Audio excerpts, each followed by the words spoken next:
G'day, Pickleball family. First thing to know, as shared on pickleball.com, UPA adds on to list of contracted players. 11 more players have signed exclusive agreements with the United Pickleball Association, UPA, the organisation that houses the newly merged PPA Tour and Major League Pickleball, MLP. The news comes on the heels of other UPA signings announced ahead of last week's MLP drafts, which included Riley Newman, brother and sister JW and Georgia Johnson, Dylan Fraser, Millie Rain, and Gabe Tardio. The latest players to sign UPA contracts are Augie Ger, Blaine Havenier, Johnny Pickleball Andrews, Kaysen Campbell, Lane Sleeth, Helen Jansen, Michael Lloyd, Ryan Few, Noah Kilf, Mohamed Al-Houni, Mota Al-Houni, and Samantha Parker. Thanks ever so much for making it this far into the update. Please be sure to hit subscribe and comment, like, and rate on the platform you're watching or listening to it on, so this and future episodes can be found by and shared with other fellow pickleballers. Second thing to know, as also shared on pickleball.com, Game 3 rally propels Parker into Championship Sunday in women's singles at the PPA Houston Open. Thursday was already going pretty well for Samantha Parker, seeing as she beat number 1 seed Mary Brasher in the round of 16. But the 25-year-old from Grapevine, Texas, wasn't quite finished yet. She then went on to beat Martina Frantova to set up a semi-final clash with number 4 seed Lacey Schneemann. Parker and Schneemann split the first 2 games, but it was Schneemann who struck first in the final game when she took a 7-0 lead.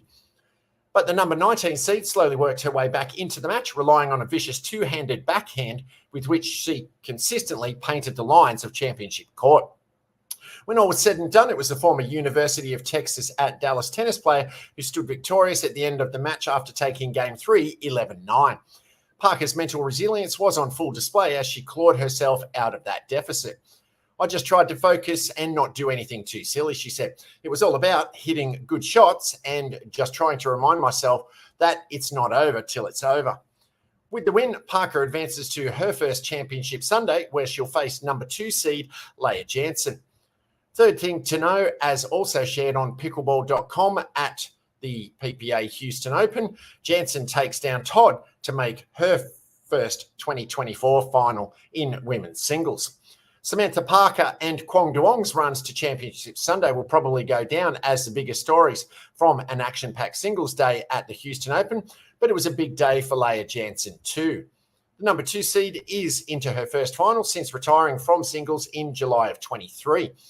Jansen has been a consistent top 5 finisher since returning to competition at the Masters in January, but coming into Houston, she hadn't made it to a gold medal match in nearly 9 months. That's no longer true after Thursday. She beat Paris Todd 11-5, 12-10 in the semis, combining her precision passing shots from the baseline with a delicate touch at the net for one of her most complete performances of the year so far. And Jansen certainly is aware of her rising level. "I finally feel like after a few months of being back, I'm really hitting my stride," she said. Jansen and Parker will battle for women's singles gold on Sunday. Fourth thing to know, as also shared on pickleball.com at the current PPA Houston Open, Duong books spot in Championship Sunday for men's singles. For the first time in his young pickleball career, 18-year-old Kwong Duong will play for a PPA Tour title. On his way to Championship Sunday, the number 10 seed beat the likes of Michael Lloyd, Yates Johnson, Ben Johns, and Jaume Martinez-Vic. And he did it all without dropping a game. One of the distinct characteristics of Duong's game is the grip with which he holds the paddle. He uses a Western grip, a grip commonly found in tennis but rarely seen in pickleball, which allows him to generate more topspin than most other players on tour. That extra topspin keeps the ball out of his opponent's strike zones, making it difficult to change directions and attack Duong off the drive.